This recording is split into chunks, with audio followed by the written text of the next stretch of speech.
ജൂറൽ ഒറ്റയാൾ പോരാട്ടം നടത്തിയിട്ടും യാതൊരു കാര്യവുമുണ്ടായില്ല. രാജസ്ഥാൻ തോറ്റിരിക്കുകയാണ്. ജൂറൽ ഇന്ന് 56 റൺസാണ് അടിച്ചുകൂട്ടിയത്.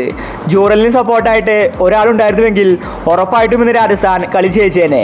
റോമാൻ പവൽ അവസാനം ഔട്ടായതാണ് രാജസ്ഥാന് തിരിച്ചടിയായത്. കുറച്ചും കൂടി നേരത്തെ ഇങ്ങനെ കളിച്ചുവെങ്കിൽ ഉറപ്പായിട്ടും ഇന്ന് രാജസ്ഥാൻ കളി ജയിച്ചേനെ. രാജസ്ഥാൻ അവസാന നിമിഷമാണ് അടിച്ചു കളിച്ചത്. ഇന്ന് കളി തോറ്റ ശേഷം ജൂറൽ പറഞ്ഞ കാര്യമാണ് നമ്മൾ ഇന്നത്തെ വീഡിയോയിൽ നോക്കുന്നത്. ഇതുപോലത്തെ IPL ന്യൂസിന് വേണ്ടി ഈ ചാനൽ മറക്കാതെ സബ്സ്ക്രൈബ് ചെയ്യൂ.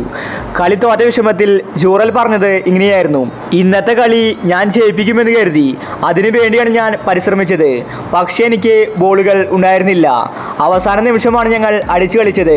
കുറച്ചും കൂടി നേരത്തെ ഞങ്ങൾ അടിച്ചു കളിക്കണമായിരുന്നു. പക്ഷേ ഞങ്ങളുടെ കയ്യിൽ വിക്കറ്റ് ഉണ്ടായിരുന്നില്ല. അതുകൊണ്ടാണ് ഞങ്ങൾ മെല്ലെ കളിച്ചത്. മിഡിൽ ഓർഡറിൽ ആരെങ്കിലും കുറച്ച് സപ്പോർട്ട് തന്നെങ്കിൽ ഉറപ്പായിട്ട് ഞാനിന്ന് കളി ജയിപ്പിച്ചേനെ. എനിക്ക് ആരും തന്നെ സപ്പോർട്ട് ചെയ്തില്ല. റോമാൻ പവൽ കുറച്ചു നേരം എൻ്റെ കൂടെ പിടിച്ചു നിന്നു. അതുകൊണ്ടാണ് ഞാൻ മുന്നോട്ട് പോയത്. എന്നാൽ പവലും കൂടി ഔട്ടായപ്പോൾ ഞാൻ ശരിക്കും ട്രാപ്പിലായി. ഞാനും കൂടി ഔട്ടായാൽ രാജസ്ഥാൻ ഉറപ്പായിട്ടും തോൽക്കുമെന്നത് എനിക്കറിയാം. അതുകൊണ്ടാണ് ഞാൻ വിക്കറ്റ് കളയാതെ സ്ലോ ബാറ്റിംഗ് കാഴ്ചവെച്ചത്. അവസാന നിമിഷം ഞാൻ അടിച്ചു കളിച്ചു. എന്നിട്ടും ടീമിനെ ജയിപ്പിക്കാൻ സാധിച്ചില്ല.